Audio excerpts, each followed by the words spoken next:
Assalamualaikum warahmatullahi wabarakatuh. Selamat pagi Ibu Arni Karina dan teman-teman. Izin pada kesempatan ini saya Tika Dwi Apriani dari kelas AK703 akan membahas terkait translasi mata uang asing, instrumen forward dan swap, laporan interim, serta studi kasus terkait foreign currency and translation.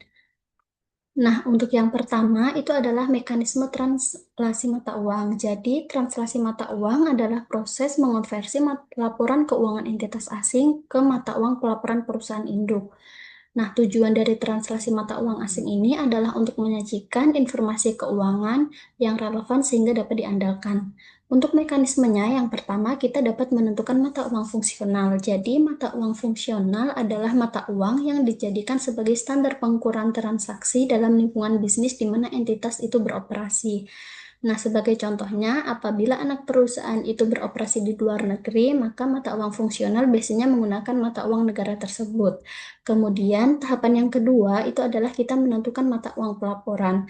Mata uang pelaporan itu merupakan mata uang yang dijadikan sebagai pengukuran dalam akuntansi atau penyajian setiap akun dalam laporan keuangan. Jadi, biasanya perusahaan induk itu menggunakan laporan keuangan misal rupiah ataupun US dollar nanti untuk perusahaan anaknya, maka harus penyajian laporan keuangannya itu menggunakan mata uang pelaporan sehingga dapat dikonsolidasi.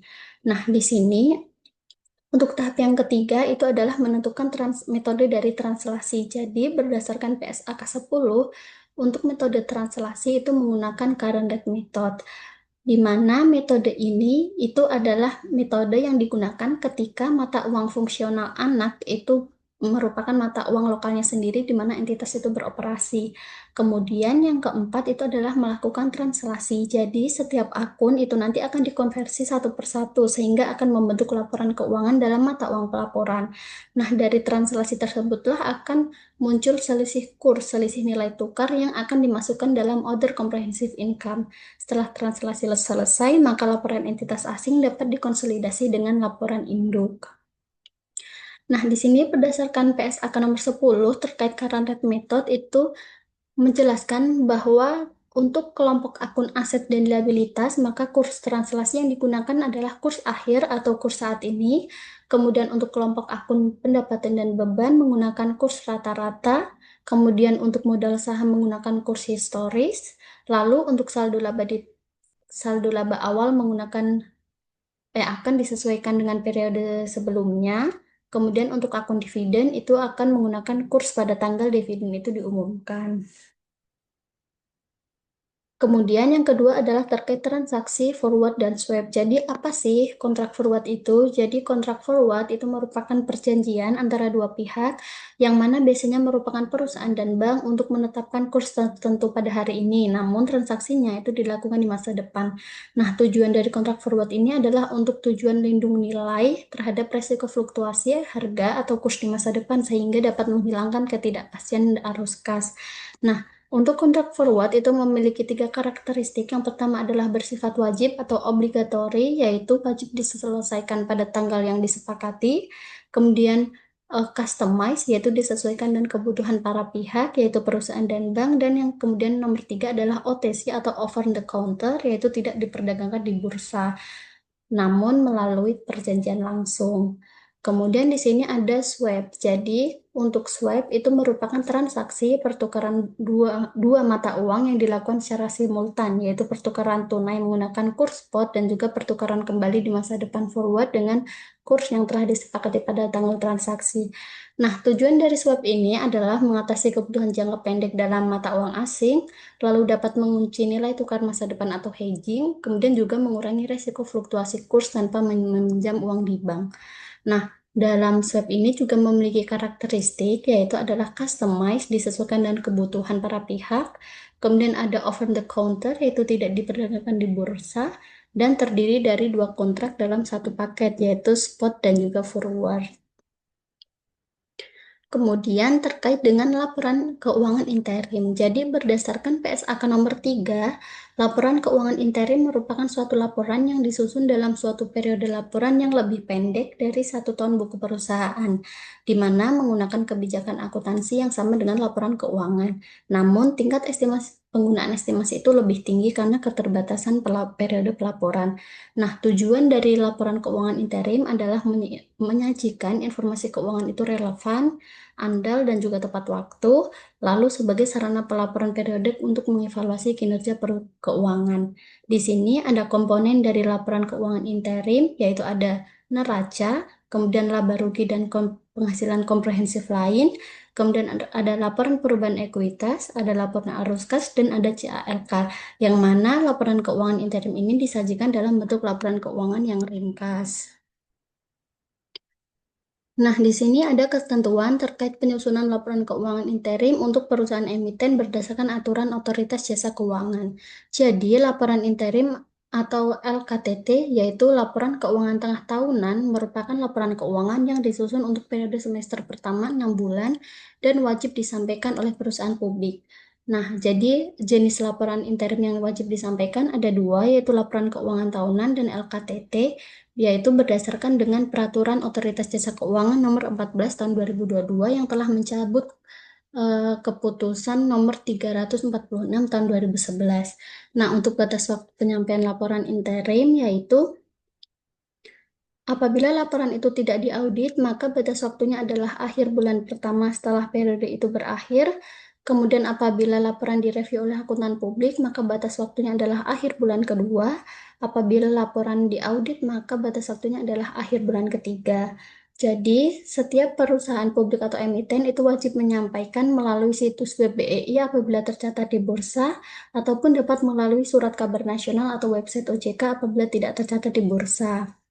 Nah, ketentuan otorisasi laporan ini juga apabila manajemen itu mengotorisasi laporan lebih cepat, maka emiten dapat mewajibkan laporan dalam 2 hari kerja setelah tanggal otorisasi itu. Kemudian, ketentuan terkait pelaksanaan audit dan review. Jadi, laporan interim itu dapat tidak diaudit, direview, ataupun diaudit sepenuhnya, yang mana apabila diaudit atau direview, maka akuntan publik itu harus terdaftar di OJK. Baik, untuk selanjutnya yaitu studi kasus foreign currency. Nah, di sini ada laporan keuangan dari Lincoln International yang menunjukkan terdapat $81.300 account receivable dan $38.900 account payable pada 31 Desember 2011 sebelum jurnal penyesuaian itu dibuat. Nah, di sini analisis saldo itu mengungkapkan hal-hal sebagai berikut. Jadi di sini ada account receivable dalam mata uang dolar sebesar 28.500. Kemudian ada account receivable dalam mata uang krona 20.000 yang sebelumnya telah dilaporkan sebesar $11.800. Kemudian ada mata uang dalam eh, pound sterling sebesar 25.000 yang sebelumnya dilaporkan $41.000. Jadi total account receivable adalah $81.300. Kemudian yang kedua itu adalah account payable sebesar $6.550. Kemudian ada akun payable dalam mata uang dolar Kanada 10.000 yang telah dilaporkan sebelumnya $7.600. Lalu ada akun payable dalam mata uang pound sterling 15.000 yang telah dilaporkan sebelumnya adalah $24.450. Nah, di sini itu ada eh, kurs nilai tukar saat ini untuk Swedia krona, untuk pound sterling dan dolar Kanada di 31 Desember 2011 yaitu 0,66, 1,65 dan 0,70. Nah, untuk yang pertama kita akan menghitung net exchange gain atau loss. Jadi di sini langkah yang pertama itu adalah untuk account receivable itu tadi kan untuk dolar itu adalah 28.500, untuk dalam mata uang krona itu adalah 11.800 dan untuk mata uang pound sterling adalah 41.000. Ini totalnya itu adalah $81.300. Kemudian di tanggal 31 Desember 2011 itu ada nilai tukar yaitu ada kurs 0,66 itu untuk mata uang krona. Jadi yang awalnya tadi itu adalah 20.000 mata uang krona ini dikalikan dengan kurs 0,66, maka hasilnya adalah 13.200 dolar. Kemudian untuk pound sterling yang awalnya 25.000 dikalikan dengan kursnya yaitu 1,65, hasilnya adalah 41.250 dolar. Apabila dijumlahkan semua, maka receivable-nya sejumlah 82.950 dolar. Nah, di sini untuk mata uang krona itu memiliki selisih 1.400 dolar dan untuk pound sterling memiliki selisih 250 dolar, yang mana pengakuan piutang itu menjadi lebih banyak, yang awalnya 11.800 namun dia sekarang diakui 13.200, yang awalnya 41.000 terus diakui 41.250, sehingga ada exchange gain sebesar 1.650 dolar. Nah, untuk account payable-nya itu juga sama. Yang pertama untuk mata uang dolar Kanada yaitu adalah 10.000 dikalikan dengan kursnya 0,70, maka hasilnya adalah 7.000. Kemudian untuk pound sterling untuk utangnya 15.000 dikalikan dengan 1,65, hasilnya adalah 24.750. Apabila ditotalkan dengan eh, utang dalam mata uang dolar yaitu 38.600. Jadi, perusahaan yang awalnya memiliki atau mengakui utang sebesar 38.900, namun di akhir Desember itu utang itu sebesar 38.600 yang telah disesuaikan dengan kurs. Jadi di sini ada exchange gain sebesar 300. Jadi total exchange gain itu adalah untuk piutang 1.650 dolar dan untuk utang itu adalah 300 dolar, sehingga totalnya adalah 1.950 dolar. Kemudian yang kedua itu adalah untuk mencatat pelunasan dari piutang. Jadi di sini pelunasan itu dilakukan di tahun 2012 dengan kurs 0,67 untuk Swedia krona dan 1,63 untuk pound sterling.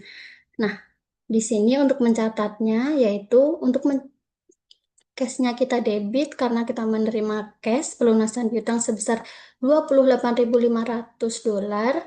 Kemudian piutang kita berkurang di kredit sebesar 28.500 dolar.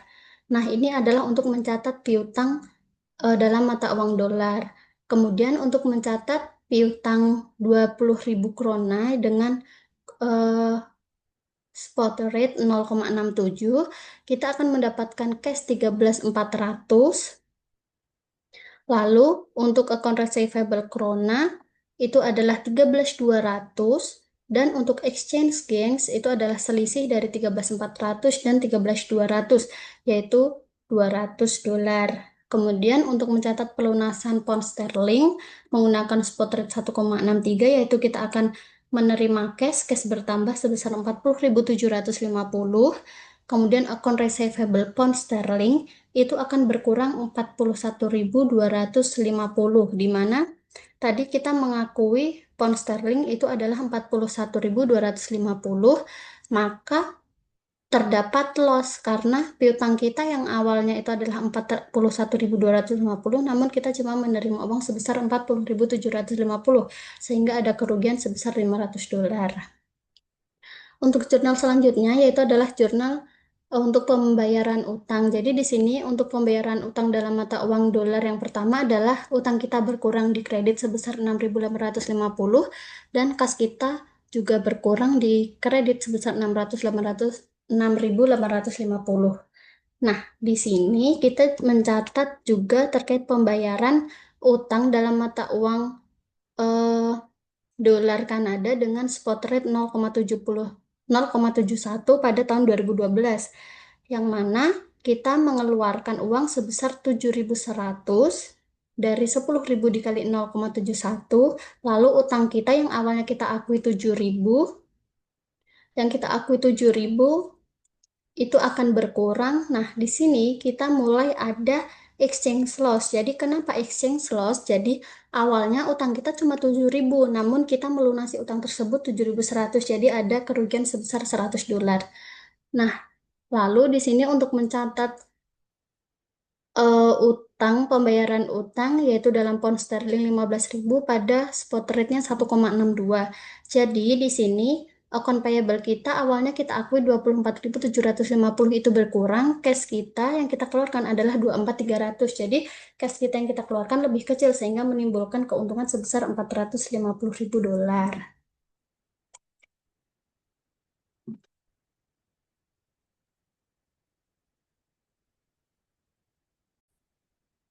Baik, untuk selanjutnya yaitu studi kasus translation worksheet.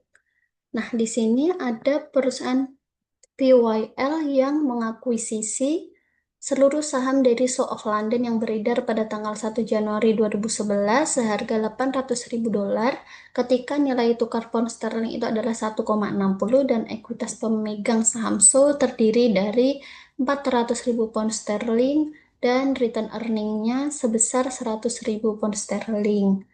Nah, untuk mata uang fungsional dari So adalah pound sterling. Lalu di sini juga disediakan neraca per 1 Januari 2011 dalam pound sterling dan juga US dollar, serta ada kurs atau nilai tukarnya.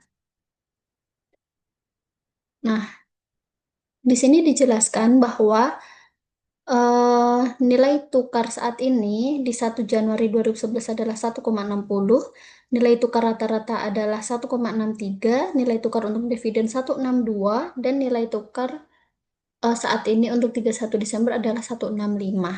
Nah, di sini untuk worksheet-nya itu adalah pertama, kita harus memahami kurs mana yang akan dipakai untuk masing-masing akun.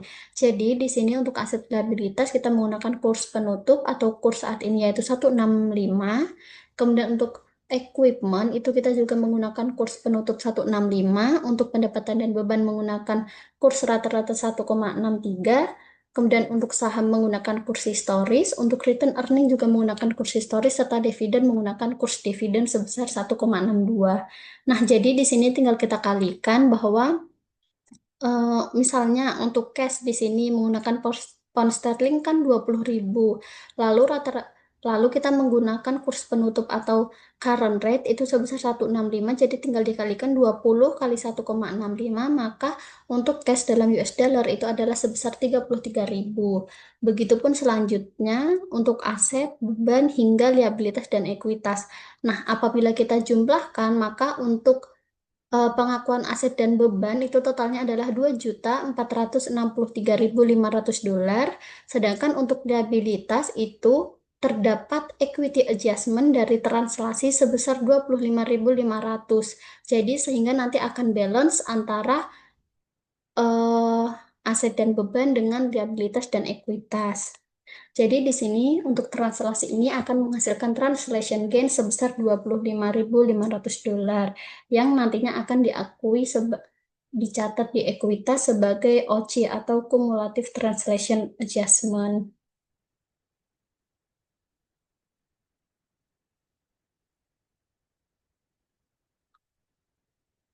Nah, untuk jurnal di sini yaitu pertama untuk membeli sahamnya maka ada investment info dan cash sebesar 800.000 dolar. Kemudian untuk mencatat dividen dari So, yaitu kita menerima cash sebesar 48.600 dolar, lalu investmentnya berkurang sebesar 48.600. Ini didapat dari eh, kurs kurs dividen sebesar 1,62 dikalikan dengan dividennya 30.000. Lalu untuk mencatat income dari So dan juga mencatat equity investment dari currency fluctuation itu adalah di debit kita akan membuat akun investment info sebesar 139.600. Kemudian untuk equity adjustment kita taruh di kredit sebesar 25.500 yaitu translation gain tadi dan income from sales juga di kredit sebesar 114.100.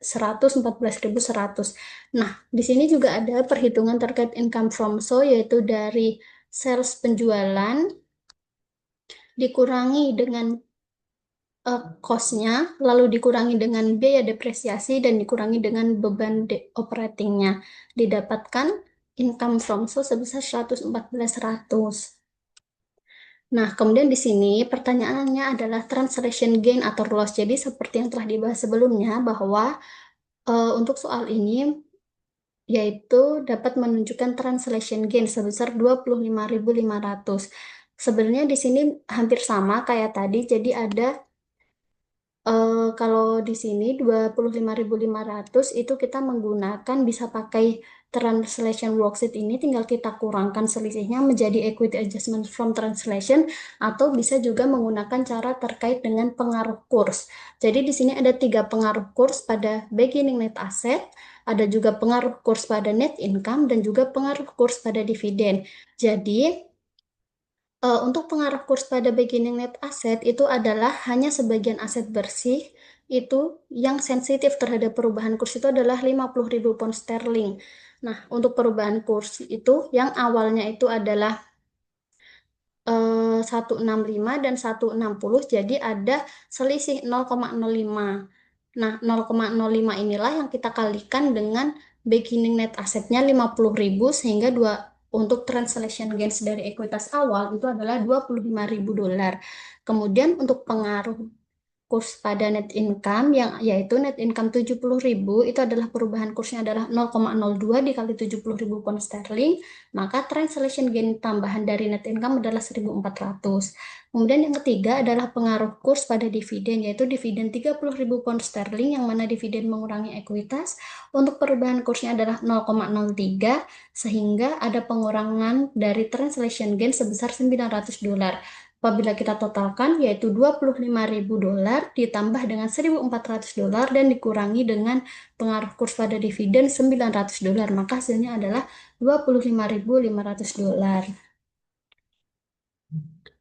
Sekian presentasi dari saya. Apabila terdapat kesalahan, saya mohon maaf. Saya akhiri. Wassalamualaikum warahmatullahi wabarakatuh.